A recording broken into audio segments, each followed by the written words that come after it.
A very good day to you, ladies and gentlemen. Welcome to another episode of the Kanini Talk here on Herman Manyora's YouTube channel. My name is Evan Sokinyi, and I'm glad that you've joined us for these conversations here. I'm with my resident guest, Wakili Willie Otieno, who is also the deputy party leader of Sabina party led by Honorable Jimmy Wanjigi. Wakili, how are you? I'm fine, thank you. Yes. I want us to understand certain things here which are taking place. Of course, there's been that kind of back and forth between the president and the religious community in this country. But at the same time, for the first time, we saw the president, the former deputy president, and of course, all of them share podium in one of the functions back then over the weekend.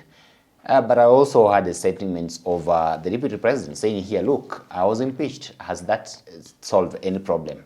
Has the conditions changed? Let's begin from here. I want us to begin from the sentiments by Rigathi Gachagua, and of course here it's like he's still fighting for survival, and here it is for him to make such kind of statements at this particular moment in time.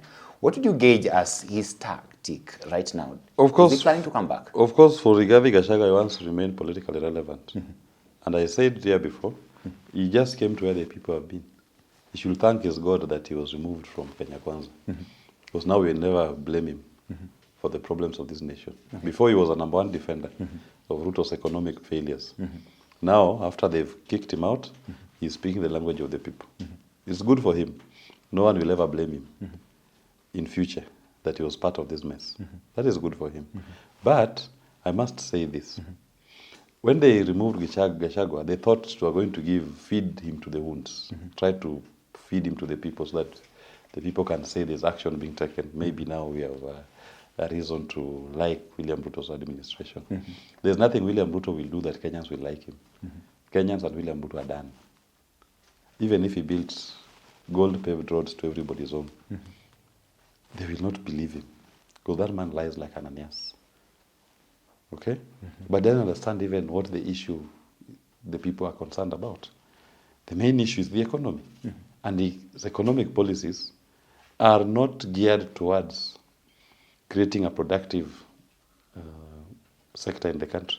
It's about diminishing, always about increasing taxes. Now they are going to bring a new finance bill by January. You've already seen their proposals to make some tax laws to increase your taxes. Okay. When your income is diminishing, they are still coming to take more from your pockets and coming up with legal charges and levies. That is his only response to an economy. He thinks the people have money. They don't even understand that the country, the government, should be coming up with policies that facilitates growth. Not policies that diminish growth. That's what he's doing. So Rigathi Gachagua should thank his God. He's out. William Ruto and his people, when the Catholics spoke, they thought the problem was the Catholics. The Catholics, in fact, were late to the party. The bishops gave him time for 2 years. They've been quiet.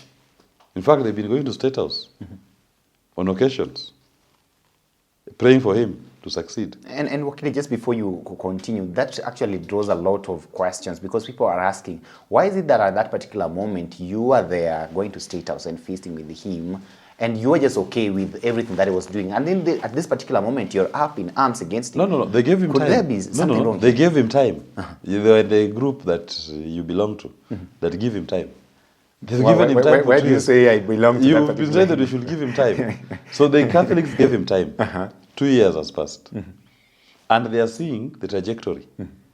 The economic policies of last year that led us to the Gen Z revolution are the same economic policies that is still continuing with. So, the Catholic Church, they have a moral duty to speak to their congregants and the nation and tell them, these are an open letter. The things that the Catholic bishops raised are things that Kenyans have been raising. There's nothing new that they said.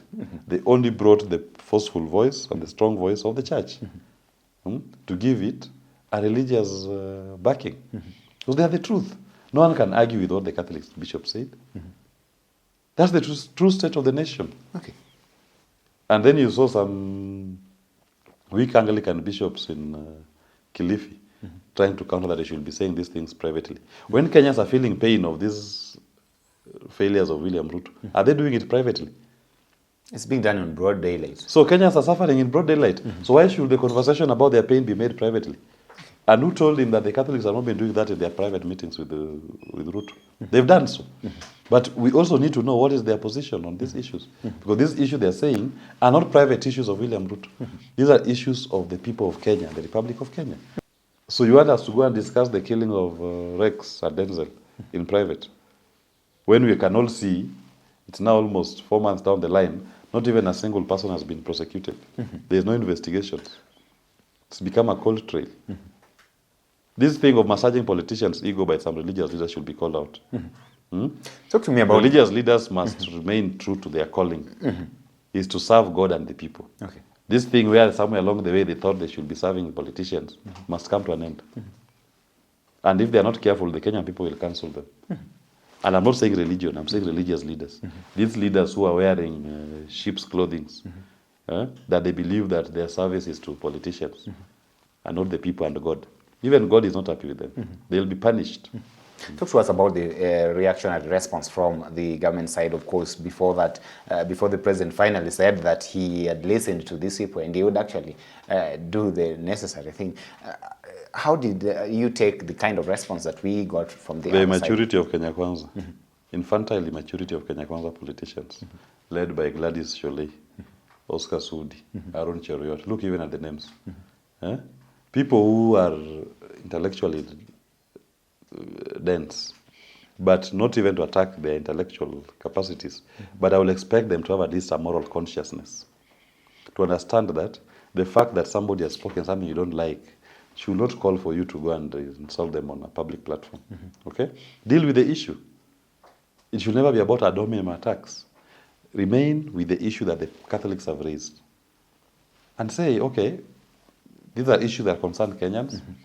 It may not even concern the Catholic bishops themselves in their personal capacity. But it concerns Kenyans. You claim to be representative of the people of Kenya. Respond to the issues they have raised. But to start insulting the bishops and call them names on platforms, what is that? It tells you how dense they are. Even their moral compass is broken. They cannot even have the dignity to understand what is at stake. But that is what, when you get power and you don't have a moral compass, it does to you. You start speaking carelessly. That even when somebody offers positive criticism, your response is to insult them. Nonsense from Kenya Kwanza. For a regime that actually heavily rode its way to power through the religious card hearing, and of course we also had the president said very well that this is an administration that was installed by God, and then here comes a situation whereby he even now differs with the religious leaders themselves. A lot of questions are being asked on the position and the place of church in terms of influencing leadership in this country here, and some of the decisions that the government actually makes. What then is their role, and how best can they actually play it, so that at the end of the day we don't see some sort of hypocrites, but we see people who are actually advocating for real change in the society? You know, the church is not even advocating for real change. The church is about the people's welfare and service to God. Service to God and service to humanity. That's all. If they see things are not being done in the service of God and humanity, then they are duty bound to speak about it and raise the ante. And in this particular instance, they've spoken. If the political leadership does not want to see it, then they can declare war on the church. We'll see how far it will end. It will not go far. Because there's nothing that you can tell me that the Catholic Church or the other churches who've spoken have said that the Kenyan people have not spoken. They've been saying the same things in their own platforms. It's all that now it took the moral voice of the church leadership to voice it.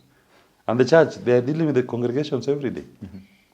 Every Sunday, there's a pastor or a priest somewhere talking to Kenyans. And they're the ones who people go to when they're in problems. The first responders are the church. When people are having social issues. So if they are the ones voicing what they are getting from the ground, why should you have a problem with it? Okay. Unless you are very dense, you cannot understand where this is coming from. A responsible administration will try to find out where this is coming from. But it's not even new anyway. These are things we've spoken about all these years. I don't think they were out of Kenya when there was the June 25th demonstration. They all saw it. And the issues were very clear. There was nothing about politics. It was about the economy and the failure of the economic system. They ought to have acted. The church gave them time to respond. Then they responded with a political solution. Broad-based nonsense. Huh? The people raised an economic question. You are responding with a political solution. Nobody was on the streets for you to create a broad-based government. People on the streets because they want to see an economy that makes sense to them. These are our young people here. They've done everything according to book. They want to participate in the economic development of this nation. And your policies are killing them. And they're saying no to it. So even after forming your broad-based government, you're still seeing people agitating. Because the issue that led them out has not been attended to. The only people who are growing richer and fatter are the politicians. The people are growing thinner and thinner by the day. And they're going to kick out all these politicians. All. These traditional politicians, wait, all of them will go. Because they are not in sync with what the Kenyan people want. Okay. The Kenyan people want a government that makes sense to them. They want an economy that allows them, based on their ability and innovation, to produce more. Not one that inhibits their growth and development. That is what Kenya Kwanza is to Kenyans. Okay. Well, ladies and gentlemen, that is what Wakili here says. But of course, you can weigh in and tell us what you think about the place of religion in leadership, especially in this country here. And of course, we've seen our religious leaders come out here and voice their concerns as well with regards to how the country is being run by the government.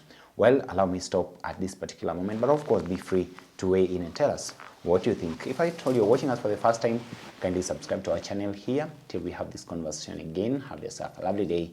My name is Evans Okinyi.